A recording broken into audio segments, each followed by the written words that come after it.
Bonjour à tous. Aujourd'hui, Dieu a son peuple acquis. Vous, au contraire, vous êtes une race élue, un sacerdoce royal, une nation sainte, un peuple acquis, afin que vous annonciez les vertus de celui qui vous a appelé des ténèbres à son admirable lumière. 1 Pierre 2, verset 9. Dieu donne aux hommes la lumière, mais beaucoup sont animés d'un esprit indépendant, dominateur, et en agissant selon leurs propres idées, ils s'efforcent d'atteindre des hauteurs où ils seront semblables à Dieu. Ils mettent leurs pensées à la première place comme si Dieu devait servir avec eux. Voici les risques encourus en adoptant cette attitude. À moins que Dieu, d'une manière ou d'une autre, ne fasse comprendre à ces hommes qu'il est l'Éternel et qu'ils doivent le servir, des inventions humaines seront introduites et qui détourneront de la vérité biblique, en dépit de tous les avertissements donnés. Le Seigneur Jésus aura toujours une race élue pour le servir. Lorsque le peuple juif rejeta le Christ, le prince de la vie, il lui prit le royaume de Dieu et le donna aux gentils. Dieu continuera à suivre ce principe dans toutes les branches de son œuvre.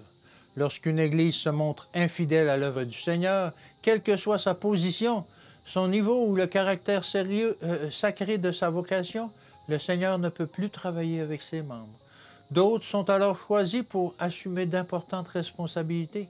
Mais si ceux-ci, à leur tour, ne purifient pas leur vie de toute action mauvaise, s'ils n'établissent pas de purs et saints principes en tout, alors le Seigneur les affligera et les humiliera douloureusement.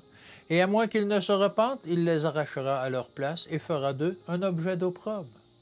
Dieu n'est point servi par des mains humaines comme s'il avait besoin de quoi que ce soit. Acte 17, verset 25. Aucun étalage de magnificence extérieure ne peut plaire à Dieu. Quand le cœur sert des idoles et que les mains sont tachées d'iniquité,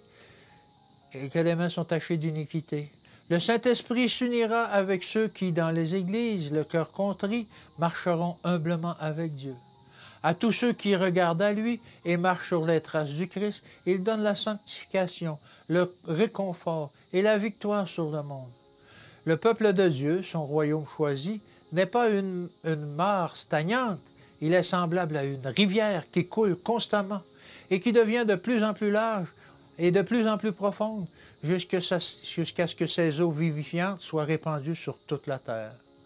Que l'Évangile de Dieu ait reçu, sa grâce guérit les maladies entraînées par le péché. Le soleil de la justice se lève, la guérison sous ses ailes, la lumière, force, rafraîchissement viennent du Seigneur, et les bons fruits portés rendent témoignage d'une œuvre de justice. Que Dieu vous bénisse et qu'il vous garde, et à demain.